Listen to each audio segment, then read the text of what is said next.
Yeah, I'm here. So, Edmund, I just took a quick peek. The Dow Jones is down 1,600. The New York Stock Exchange is down almost 900, as is the NASDAQ. How does something like that impact everyday people like me, Weed Man Mayor? How does that impact us? Well, we know you don't have a portfolio. You like cash in your hand. But the baby boomers that are invested in Cash is king, Edmund.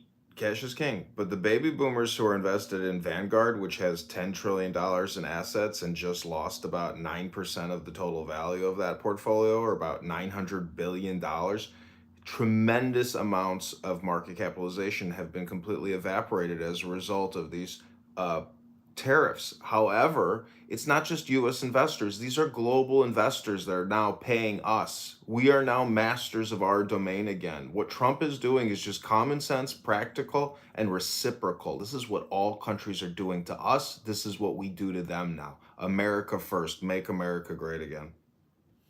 Thank you, No, let's Edmund. stop. This is not 90s efficient market theory. This is, if this continues, then we can have this conversation. Right now, investors are spooked. We don't know what's going to happen next. This has been rolled out in a rose garden conversation. It's going to evolve. So the market's down. It's not going to remain down. And let's see what happens. Now, as far as are tariffs a good thing? No, tariffs are a terrible thing. And effective, competitive advantage, which each country should make what they do best at, is the ideal. Now, Trump is all over his speech, but that's how Trump does things. If this is a trade war to get everyone to lower the tariffs, then great. Then that should be. And the markets will pick up a lot after that because the tariffs will be zero and everyone will go back to doing everything as most efficient as possible.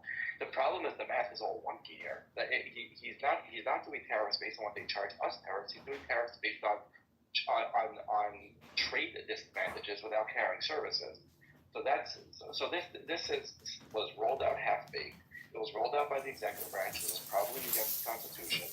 This has to be like redone in a better way, and the markets will stabilize. So no, the market's going down. Man.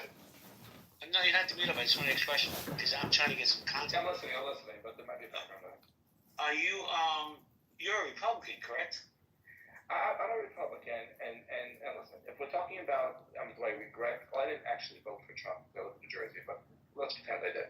Do I regret that? No, I'm very happy Trump won.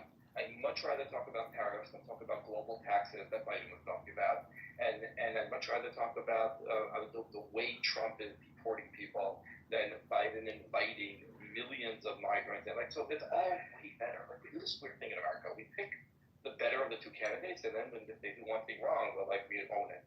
So no, this is a much better conversation. I don't regret it at all. But I'm also not going to give a pass to my side when they expand the executive branch that I've been against always. I've spoken to you about Roe v. Wade, and I thought that it didn't belong to the court. We have separations of powers. This belongs to the legislative branch. We have trade agreements with other countries done by the Senate, and the executive cannot override that. So I still have those concerns and opposition, even though I support the conversation.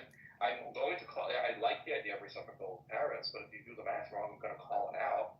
Again, I'd much rather call that out than forgiving student loans, which is not going to help anybody. It just makes the colleges rich.